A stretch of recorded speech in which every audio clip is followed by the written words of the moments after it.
Are we in Athens or are we in Babylon? Indirectly and metaphorically, of course, this is the question that so many Christians in the 21st century are trying to work out. Now, both of these conclusions, that we're in Athens or that we're in Babylon, are based on different perspectives and different understandings of some of the cultural, political, economic and social dynamics that the Christian church is facing in the 21st century. People that tend to think we're in Babylon understand correctly that there are elements of persecution of Christian people across the world. In some countries, horrific and systematic oppression and persecution of people. But even in advanced industrial democracies, Babylonian thinkers, if you like, tend to focus on the difficulties that Christians are having. Incursions on religious freedom, cancel culture, the fact that it's becoming more and more difficult in the public square to be a Christian and to engage in a respectful and gracious way with Christian ideas and Christian ideals. The other side of the fence are the people that claim that we are in Athens, that society, at least advanced industrial society, is free and open to ideas. The marketplace of ideas is free and dynamic as it always have been.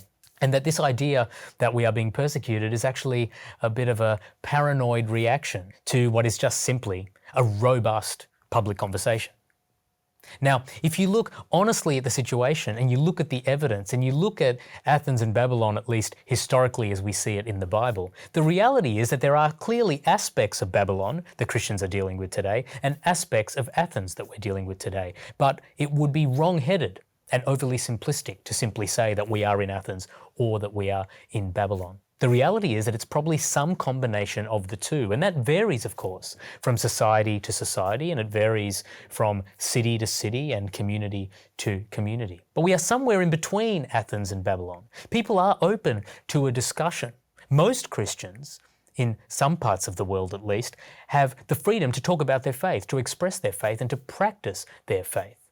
But rarely in the advanced industrial world is that able to happen without some sense of opposition and, sadly, without some vitriol and hostility from many parts of the community too. And because of that, cultural engagement, evangelistic engagement and apologetics needs to be tuned to that nuanced reality that we are somewhere in between Athens and Babylon. It's not all full-blown persecution, but it's not all open hearts and open minds either. Culture is defined in a number of ways. The leadership theorist Pete Drucker talks about culture as shared beliefs, attitudes and behaviours.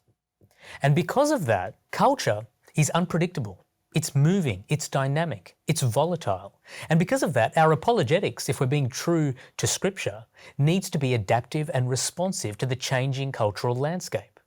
It also, of course, has to continue to be faithful to Scripture and faithful to the gospel truth, but in a way that is readily accessible and understandable and relevant and responsive to the changing world around us.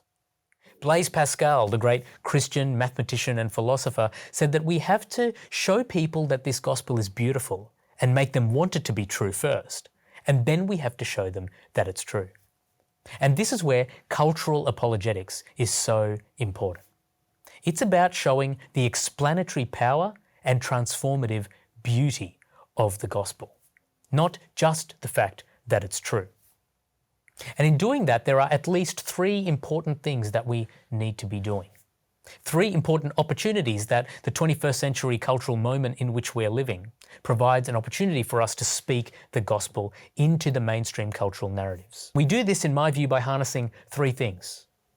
We can harness the big issues. We can harness the reality of human brokenness. And we can harness aspiration. Now, what's harnessing the big issues about? Well, very broadly speaking, it's about reading the cultural currents and using them to point to particular aspects of the gospel. Os Guinness talks about this in the context of signals of transcendence. Whatever is happening in the world tells us something about who we are, tells us something about the human condition, tells us something about what we want. And that in turn points to the transcendence, points to the transcendent gospel and the gospel beauty and truth. I grew up in Australia where there's plenty of surfing. And one thing you notice if you're watching surfers that know what they're doing, intermediate and professional surfers, is that they know how to read the rips. The rips are the currents that operate very close to the shore, close to the beach. And so we're always warning our kids against swimming near the rips. We put up flags and we have lifeguards to make sure that swimmers, particularly inexperienced swimmers, don't go anywhere near the rips because they can get sucked out. But surfers use these rips to get out to the back of the swell, where the waves are the best. And so an experienced surfer will get out to the back of the wave set doing very little paddling because they can read by the way the waves are cresting and falling, they can read where the rips are. So they place their boards in the right spot and they catch the rips out to the back, kind of like a travelator or an escalator, if you like. And then they surf the waves back in. They ride the rips out and they surf the waves back in. That is a great image and picture of biblical cultural apologetics. We find the cultural rips and the cultural currents, we ride them out to the back, and then we surf the truth and beauty of the gospel back into shore.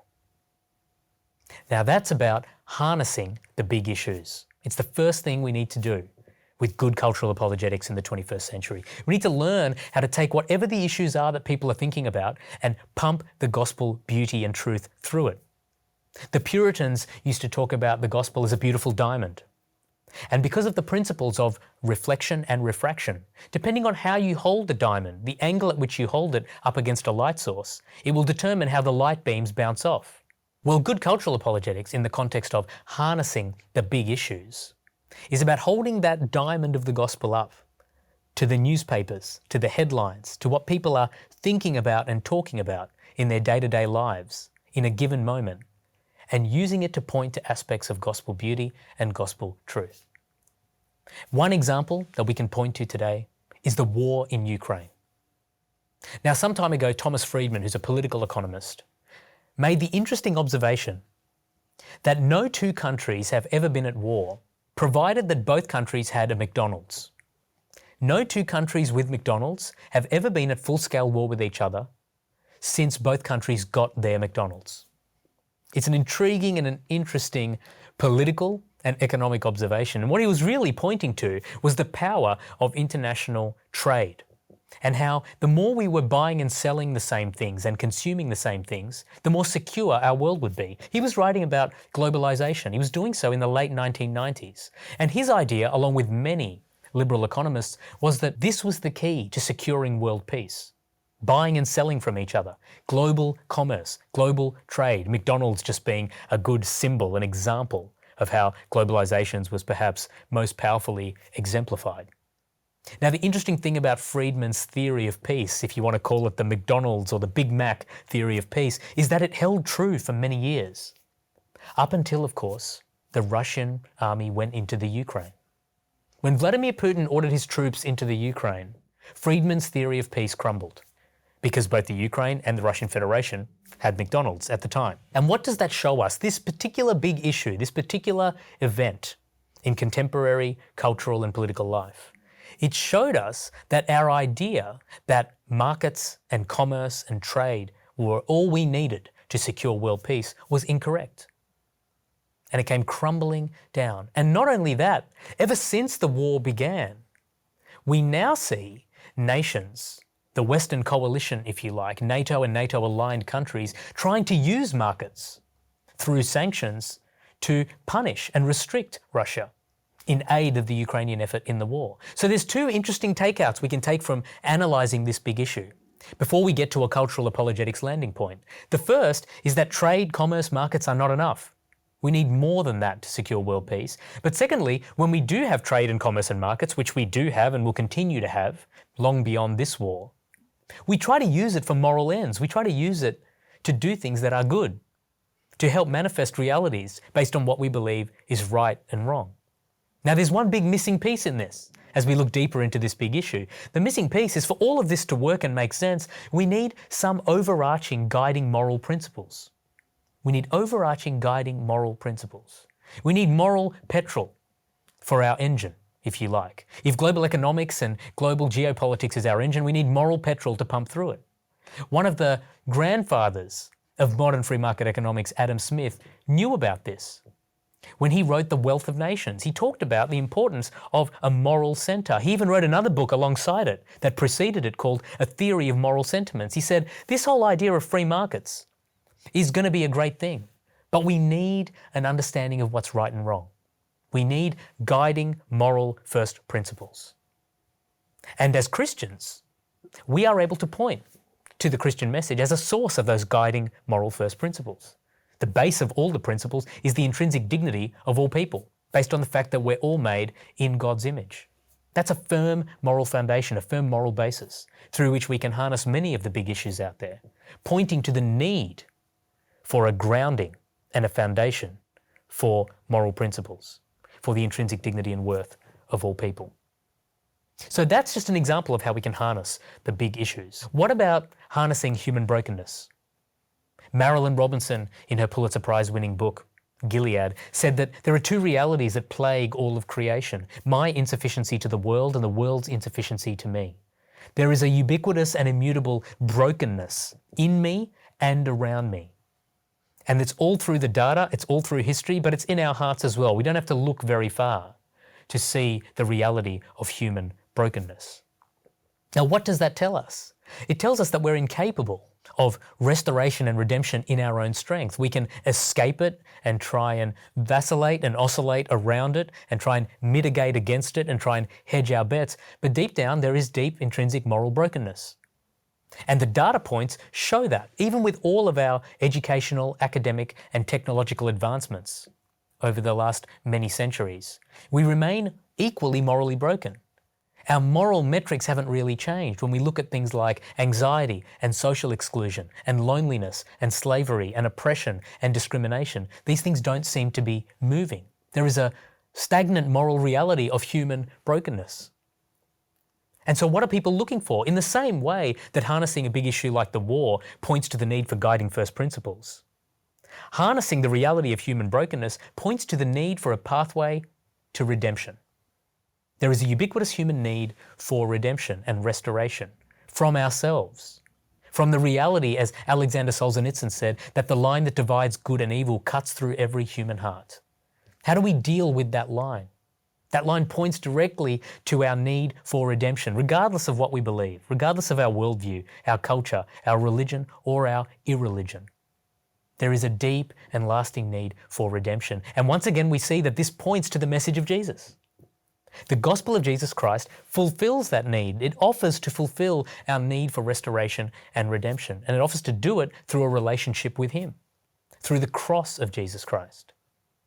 So we see how harnessing the big issues points to the need, more often than not, for guiding first moral principles. And harnessing the ubiquity and reality of human brokenness points to the need for a pathway to restoration. And both of those needs point to the message and gospel and power of the love of Jesus Christ, made real for all people. Thirdly and finally, in the context of cultural apologetics today, we can harness aspiration. And when I say aspiration, I'm talking about everyone's intrinsic urge for success. We all aspire to something better, to make something of ourselves. And there are many ways to think about models of success and aspiration today. But the four big ones are accumulation, achievement, status, and experience. We're all looking for some combination of those four things. To accumulate, so to build up financial wealth and possessions. To achieve well, to rack up our CVs and beef up our LinkedIn profiles. And for status and experience, which become incredibly clear through our social media, through apps like Instagram and Facebook, and the ubiquity and amount of time that people spend nurturing and curating their public image about what they've done, but not just what they've done, wanting to make sure that everyone else sees what they've done. These are the markers of aspiration and success today. The problem, of course, is, as with the case for human brokenness, while our markers of success and our metrics of success are quite clearly about what we have, what we get, what we achieve, what people think of us, and what we experience, our markers of well-being and flourishing haven't really moved. We continue to struggle. Mental ill health, crime, exclusion. All of these things continue to either go backwards or don't move at all. In fact, there's a staggering statistic that amongst OECD countries, the greater the GDP per capita of a country, the greater the need for psychiatrists per square mile in that country. It tells us that our metrics for success are at the very least incomplete, and at the very worst, incorrect. What is there that we are missing then?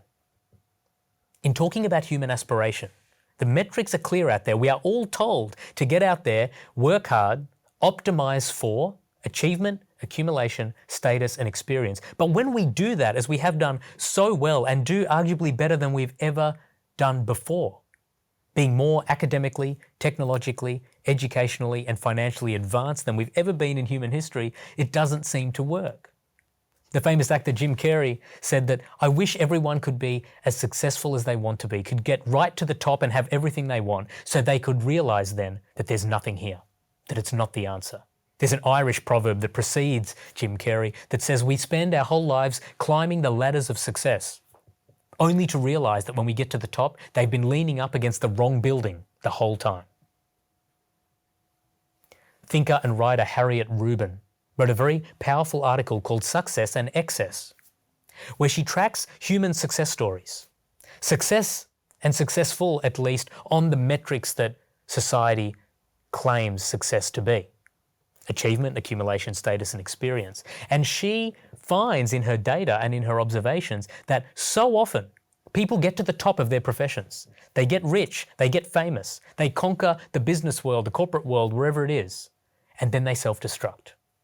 Whether it's mental ill health, or loneliness, or some form of narcissism, or drug addiction, or sex addiction, or alcohol addiction, there's a disproportionate number of people at the top that self-destruct.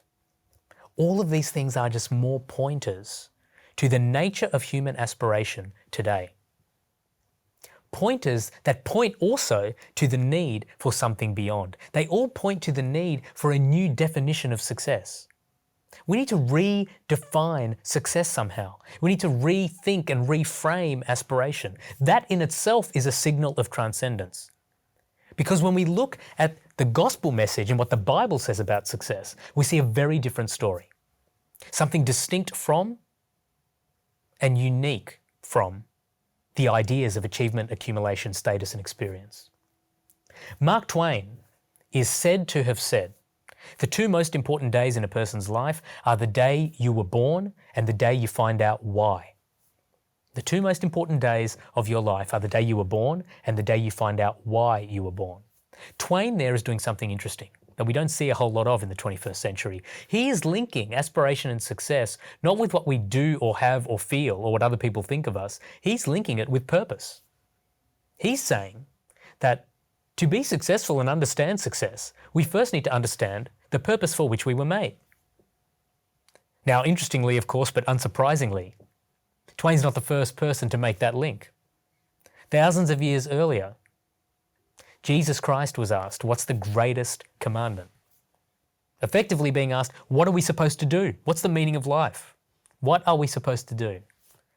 And he says, go and love God and love other people.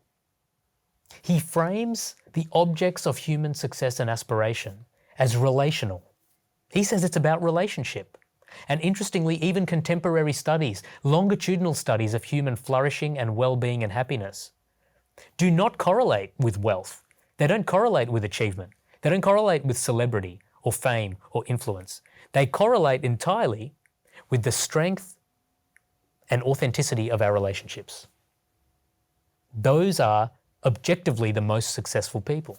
People who have harbored and nurtured and invested in their relationships. And Jesus gives not just that substance as the core of his answer, but he gives direction to the substance. He says, don't just go and be relational. Yes, you were made for relationship. That is the purpose for which you were made. But be relational in this way. Go and love God and love other people. Those are the two categories of relationship that I'm calling you to invest in.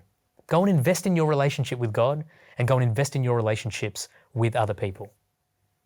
And we see here that as we harness aspiration for cultural apologetic ends, we see that it points to the beauty and the central importance and the purpose of relationality, specifically a relationship with God and our relationships with other people. And so we see just through these examples, and there are plenty more, these three examples of how we can harness some of the big issues today, how we can harness the reality of human brokenness and human struggle, and how we can harness the ubiquity and reality of human aspiration and the longing for success. That each of these three things points to aspects of human nature and aspects of reality that then point to the beauty, the explanatory power and the transformative beauty of the gospel. The need for guiding first principles made real through the fact that we are all made in God's image. We all have intrinsic dignity and intrinsic worth. The need for a pathway to restoration made real through the cross of Jesus Christ, forgiveness and relationship with Him. And the need for a new transcendent definition of success, grounded in something other than desire, grounded according to the gospel in purpose. Two purposes for which we were made: to be in loving and right relationship with God, and to be in loving and right relationships with the people around us. Those are just some of the examples of how cultural apologetics can take us from the newspaper headlines, from the conversations at the water cooler, from our dinner parties, from our pubs and our restaurants and meals with family and friends, to the bigger things, the deeper things, and ultimately to the transformative beauty and the explanatory power of the gospel. Thanks for watching. Hey guys, how are we doing? My name's Nadia and I'm part of OCA, the Oxford Centre for Christian Apologetics.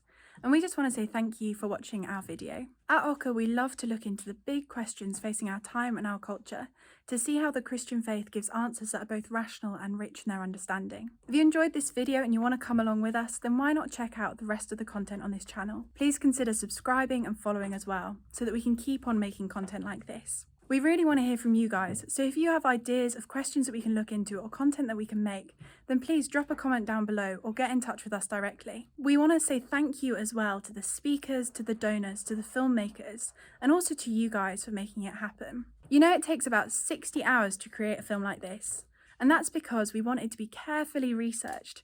We want the talk to flow beautifully, and we want the filmmaking to be smooth. But that all takes time. And here at OCA, our staff are funded by people who share our vision. So if you want to partner with the work that we are doing, please consider donating. I'll catch you next time.